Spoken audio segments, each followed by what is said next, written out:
Welcome to the Lifting Lounge podcast. Join your hosts, Josh Parkin and Jack Buffery, as they give you the knowledge and the tools to take your physical and mental performance to the next level.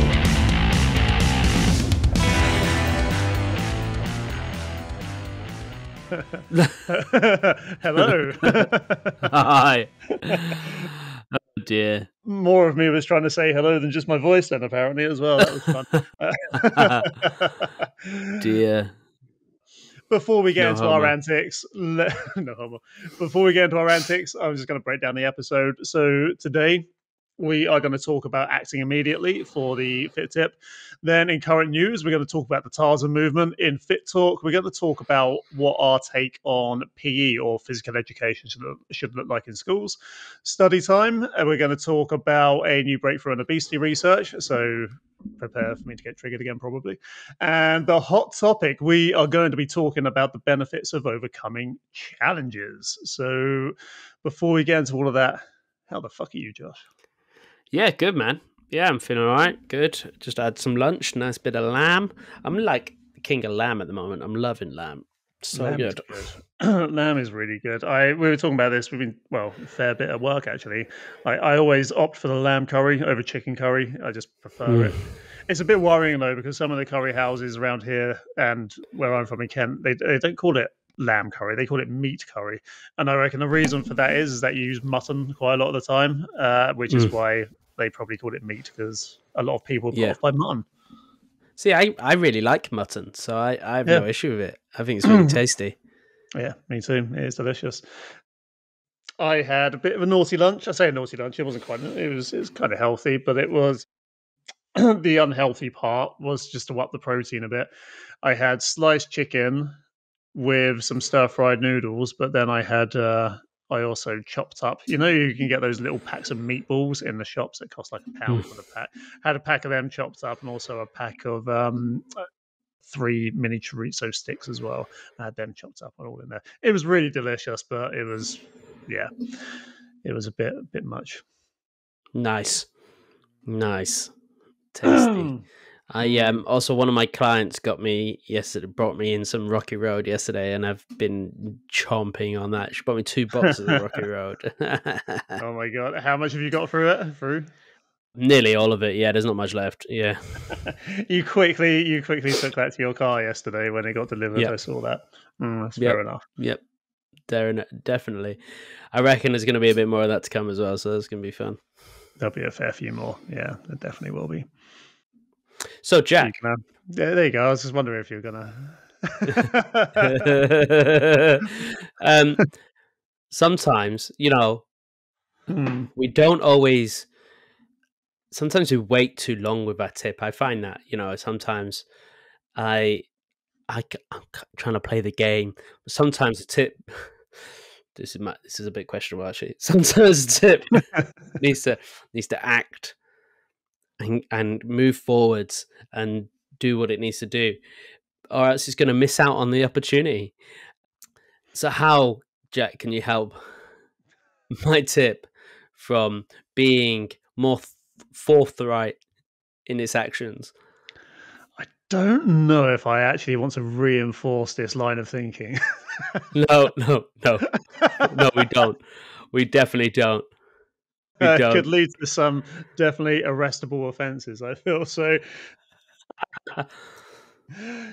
ladies and gentlemen, please just erase any setup that Josh has given me for this one, because otherwise it is going to be cancelled. But my fit tip today is act immediately, and this is specifically. You dickhead. Okay, I'm going to start this again. My fit tip today for the socials is to act immediately. And this is specifically... It's such a knob. This is specifically for goal setting, guys. So we've done episodes of goal setting, but this point always bears repeating. And that is, when you're goal setting, always do something where you can act immediately. Did you just fart? No, I muted my mic and took a deep breath through my nose. I was trying to clear my nose. I had bogeys. So So, guys, I implore you to watch the replay of this. We're about 4.5 minutes in, maybe coming up to 5 minutes on the podcast. Go watch the clip of this on YouTube because it really looks like you muted, you muted, and then sniffed your fart. I've also got a leaky nipple now. Oh yeah, look at that! You dribbled down yourself. Anyway. Fuck's sake. What Guys, were you saying? What was my the tip for today is to act immediately. what? So to do what? Oh god. Right, so there's two directions I want to approach this from. My cheeks are hurting. It's such a penis. Oh, mate, you've had an absolute mare there, haven't you? Maybe you should just get on with it and act. Maybe I should act immediately, like my fucking tip. My tip, ladies and gentlemen, is to act immediately. Josh is going to shut up while I finish it. Oh shit, where was I? Mainly for goal setting. Once you set a goal, find an actionable thing you can do and do it immediately. But this also counts when you're feeling motivated. Use that motivation to act immediately. Don't let motivation go to waste because it is damn fleeting. That's my tip, motherfuckers. You are probably the most inspirational man I've ever met. Yeah, I know. I can't help it. I exude inspiration and just control. Look, guys, what I'm gonna, Jack, that's a very good tip. Yes, definitely when you set a goal, do something that knocks you one step further towards that goal. Even if it's just writing a to-do list, and give yourself something quick and easy to complete that you can just do there and then, because that's going to really help. It goes for like the big goals, but even the mundane shit, right? Like, oh, fuck, I really need to do the washing up. All right, well, maybe clear the stuff off the rack or collect the plates from around the house and put them where they need to be, or organize it in a way that it's going to be easy to do when you get there. Stuff like that. Act immediately is great. It's too often we set goals and then just hang around and wait for fucking Monday. You know what I mean? To do anything towards it, when actually there's no time like the present. What else are you gonna do? Just sit on your ass and finger yourself. So you might as well do something. Yeah, and look, it's not only for goal setting, right? It is also for those moments of motivation, because a lot of people will get motivated to do something and then they will be like, yes, that's a great idea. I'm going to do something about this tomorrow. No, don't do something about it tomorrow. Put something on paper now, or make a phone call now, book something now, or talk to somebody now. Whatever you can do to create momentum in that thing, to keep the excitement flowing, just do that thing, because if you don't act immediately, it'll be like so many plans that we've all had. It will just get lost in the jumble of everyday life. Yeah, I mean, I even had it earlier where I had a customer messaging me about a potential job, and it was perfect timing because I'd just come out of the supermarket. So they'd messaged me about a potential job, and I was like, oh, I've got time. I rang them straight away and said, I'll come now. And what's great about that is if you're in this kind of like sales or anything, it's already in their head that they want something. So the sooner you can get there, the more likely you are to get the job. So I was like, sure, I'll be there in 5 minutes. Go check it out, la-di-da-di-da, and obviously smashed it. So yeah, the quicker you can get on stuff, the better. Yeah, perfect. That's good. Act immediately, guys. Speaking of which, let's immediately go on to current news. So this is from last month. Let's have a look when the exact date is. Just scrolling to the top again. From 8th of September. And I really like this because it just speaks to me on so many levels. I grew up at a zoo. I used to love monkeys and animals. So this is great. The title for this is Chimposter Syndrome. Is the key to inner peace pretending to be an ape? Don't worry about the shitty headline, but basically, what is going on here is there's this guy. What's his name? Victor Manuel Fleites. He's Cuban, and this is the first paragraph of this article, and you can see this in the show notes. When he was a child growing up in Cuba, Victor Manuel Fleites would always be found running away from his family home to the nearby forest. Being in nature is a kind of healing, the 33-year-old tells me. I always felt a little bit disconnected to the mainstream. I was a rebel in that sense. I was not able to adapt to society. I was not able to work with society. So whenever he felt a sense of unease, he'd flee to the woods. There he'd transform branches of enormous trees into his own personal obstacle course. The animals that called the environment home would become his friends. Essentially, he became Tarzan. Today, Fleites, but I'm probably going to pronounce this. Have you ever seen that thing where Benedict Cumberbatch pronounces penguins different, like a million Yeah. times? I'm probably going to do the same with this dude's name. Today, Fleites believes that many humans have lost touch with the natural world. He also believes that apes embody a spiritual connection to nature that we've forgotten about in our culture of go-go capitalism and office cubicles. So he created a new, instructive movement that has already convinced hundreds of people to take to the jungle and pretend to be apes. Known as the Tarzan movement, it is a fitness regime and novel approach to life tour internationally through workshops and climbing classes, with Fleites encouraging his followers to mimic the movements of apes and monkeys. I really like this shit.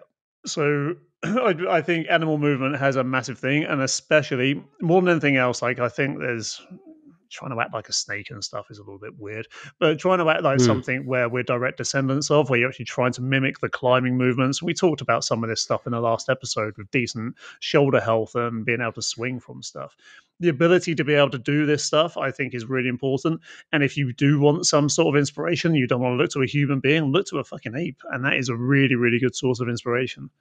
Yeah, I mean, even down to the actual movements themselves. So, like, if people find it a bit kooky that, like, you know, you're pretending to be a monkey walking around, stuff like that, then fine, I get it. But just the movements themselves of the climbing and the like ape walks and the way he sits, etc., all of that sort of stuff. That in itself is so good for the body because of you're gaining mobility, you're gaining a lot of strength, that climbing style of stuff, and kind of agility, nimbleness is brilliant. Your overall dexterity is going to be so much better. So adopting some of this or putting some of this in your routine, these climbs, these walking movements, like ape walk movements, are fucking great. Yeah, it's going to make your shoulders really healthy, your hips and knees really healthy. Going to do all of that. And like you say, some people might find the idea of pretending to be a monkey a little bit kooky, but I'm going to counter that with the idea of play, which is something we've spoken about at some point during this before. But play is a really underutilized aspect of it. Just look at the Kerno Killer, the obstacle course race we done on. How much fucking fun was that? Just acting like a kid, climbing over things, and everybody felt that at some point. Granted, maybe not by the end because people were fucked, but at some point through that whole thing, people were like enjoying getting in the mud, climbing over things, getting a little bit bashed and bruised because it's playtime, and that is something we're lacking. And this is another quote from this article. Charlie Holt, a parkour instructor from the Lake District, tells me that people are drawn to the Tarzan movement because it's an escape from traditional ways of living. As a society, we're in a crisis of meaning, he says. We're disconnected from the people around us. I feel in day-to-day 9-to-5 society, we also lack mystery because everything can be answered in the click of a button. And that's such a good fucking point because he's talking about just getting back to the roots of almost what our primal movements is. And this is even more primal than just lifting heavy shit up. This is like becoming almost getting into nature. And for me, I can see quite strong correlations between what you were talking about a couple of episodes back with wintering as well.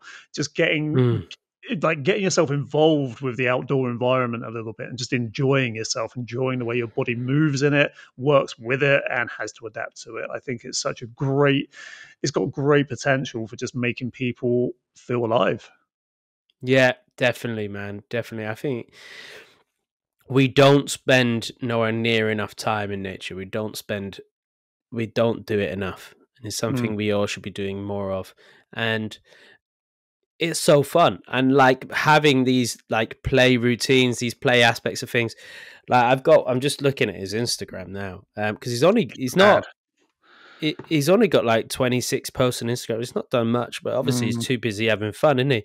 But he has some things where he's just got there's a rig here, and he's just essentially he's seeing how he can get from one side of the rig to the other without touching the ground in whatever way he wants, and just having a bit of fun with it. And there used to be, so I used to train with a guy in Cornwall called Primal Fitness Cornwall. We used to train. We had what we called men's club in the mornings, and there was about 6 of us who always used to train in the morning. And we used to do what we did one morning. We'd go to Kimberley Park in Falmouth, and they've got the big play area there. And he said, right, we've got to get from the start of it all the way to the end underneath without touching the floor. Nice. That's weird. You know what I mean? So like fun stuff like that. And I tell you what, I was fucked. My hands, my lats, my back, everything was messed up, but it was so fun. And we don't do enough of that because it's childish or weird or whatever it is, whatever stigma people put on it.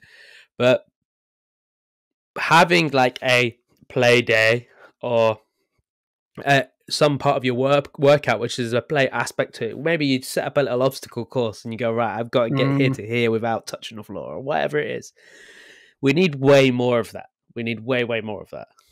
And it's also problem solving, but it's physical problem solving, which is amazing because you might find that you're lacking the mobility to be able to get from one end to the other because maybe your shoulders don't work properly or other. But that's the whole point of then training it. You're training your body to become a physical problem solver. You're going to be able to get from one thing to another, and it's not on the same level as strength training. That's a different kind of problem solving. That is very linear, progressive overload. This kind of training is just problem solving in a bit more of a chaotic environment. I guess you could liken it to probably like climbing, bouldering, or even something like downhill mountain biking, where you've got to react to the circumstances around you and also react to your own momentum. I think it's such a good thing for people to experience because you've got no other option but to be present in the moment when you're doing something like that. Yeah, I mean, this guy actually, I was just looking at some of his stuff. You can do 7 days in Costa Rica, right? 7 days in Costa Rica. Caribbean Pirates Edition, he's calling it. It's €700. That's not actually bad. You're going on holiday. Yeah, and you'll train 6 hours per day at the Caribbean coast, just like pirates use as land as much as the sea. They'll provide that you'll be fishing and stuff and gathering your own food. It sounds cool. They want to survive. They've got to move the whole week. They can't sleep on the floor either. So they're acting like pirates essentially. So that's so cool. The closest one to us, there's one in France. But that's an urban retreat, so I don't know what that is. But the one in Costa Rica, how amazing does that sound? I mean, that's the sort of shit that I'd pay for. Like, this is why my mates probably hate me because that is my idea of a perfect stag do. You know what I mean? They would hate it. I would fucking love something like that. I think it'd be amazing. Well, this is very similar to Ido Portal. Yeah, he's very similar to him in his style of movement and stuff. Ido Portal doesn't. So obviously, this Tarzan guys speaking specifically towards ape movements and stuff like that. Ido Portal is just movement in general. But it's this kind of freedom and play, and almost like there's no rules. There is just practice and play, and you go from there and have fun with it, which I think is really, really cool. I love how simple this is, right?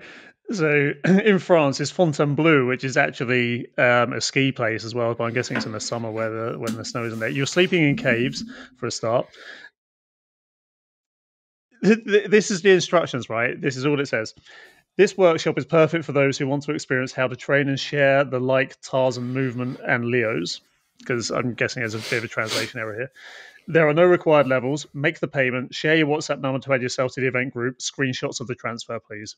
That is it. No Yeah. dates, nothing else. There is like nothing. It's just like, what is the dates? Oh, actually, no, sorry, 13th of the. Oh, sorry, it was last week. Yeah, yeah, Ah, yeah. It was last week. So yeah, that sounds freaking amazing. Anyway, that is the current news. Like that is this is the sort of idea. This is almost like the romantic version of myself that I always think, oh my god, I'd love to do that shit. And it's something I think, as I get older, I do want to start exploring more because it's I want to say it's becoming less and less about lifting heavy weights until yesterday, but it's becoming less and less about lifting heavy weights for me. And I also want to know what my body can do before, mm, and I don't say this lightly, but before it's maybe too late to get the most out of what my body can do, if that yeah. makes sense. Because there's some things that, as you get older, just get more fucking difficult. It's a fact. And it's what's interesting about this stuff is this stuff's been going on for years and years and like Hmm. generations, but it's kind of been different in different societies. So, for instance, this is very similar to kung fu. Mm. Yeah, where kung fu they have a lot of styles based on animals. So we have a client